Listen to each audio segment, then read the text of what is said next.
बज रहा काल का डंका, कोई बचने न पाएगा, बचेगा साध जन कोई जो सर से लो लगाए। यह 2026 है, इसी में विनाशकारी लीलाएं होने लगेंगी, इसी में सब आपको दिखाई पड़ने लगेगा। आगजनी दिखाई पड़ेगी, ओलावृष्टि दिखाई पड़ेगी, ओला पत्थर गिरेंगे, नुकसान करेंगे। ये किसका नुकसान करेंगे? खेती में नुकसान करेंगे। आप ये कहो हमारे खेत में नहीं गिरा, हमारे एरिया में नहीं गिरा, लेकिन जहाँ गिरेगा वहाँ साफ करेगा फसल को। और ज़्यादा जब नुकसान हो जाएगा तो सबके ऊपर असर आएगा। विदेशों में भी अन्न की कमी इस वजह से दिखाई पड़ेगी कि भारत से अन्न वहाँ पर जा नहीं पाएगा। जिसको निर्यात कहते हैं, अन्न का एक्सपोर्ट करते हैं, वो नहीं हो पाएगा तो उनको भी दिक्कत आएगी खाने की। तो पूरा विश्व प्रभावित हो सकता है इन आपदाओं से। बाढ़ आ गई, नुकसान हो गया, सूखा पड़ गया, नुकसान हो गया, यह सब आपको दिखाई पड़ेगा। और लड़ाइयाँ होंगी, भारत देश में भले लड़ाई ना हो, लेकिन कुछ कहा भी नहीं जा सकता है कि जब लड़ाई शुरू होगी तब वो कहाँ तक जाएगी। असर भारत पर भी आ सकता है उन लड़ाइयों का।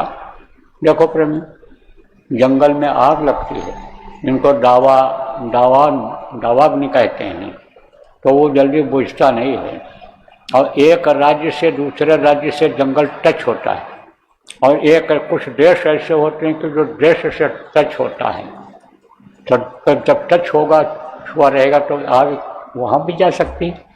कभी ऐसा भी आपने बुजुर्ग लोगों ने देखा होगा कि जैसे यहाँ पर घर है और कुछ घर दूर हैं, लेकिन जैसे उसमें बांस वगैरह या ऐसी कुछ चीज़ें लगी रहती हैं या घर में कुछ रखा रहता है और उसमें विस्फोट होता है, फटता है वो, और फटता है तो दूर जा कर के गिरता है। वो जो आग होती है दूर गिरती है तो वहाँ भी आग लग जाती है।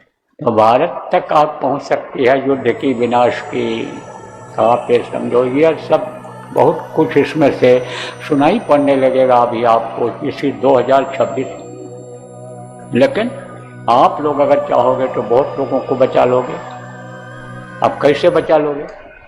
जब मेहनत करोगे, जब ये सोच लोगे कि जान बचाना बहुत बड़ा पुण्य का काम है, जान को मारना बहुत बड़ा पाप का काम है, जब ये जान लोगे, ये सोच लोगे, तब आप बचा लोगे।